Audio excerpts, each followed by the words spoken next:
তাদের একটু আশীর্বাদ করবেন।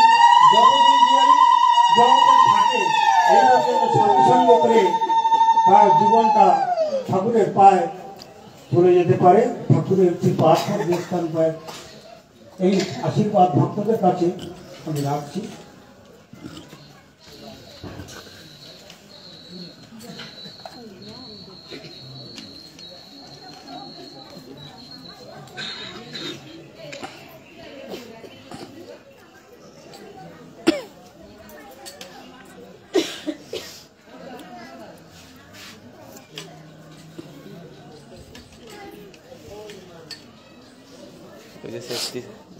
থাক উনি এখন সে মাটির ভিতরে হবে ঘর, সেই গান করবে। মাটির ভিতরে হবে ঘর, সেই গান করবে আর তাই দেখবে।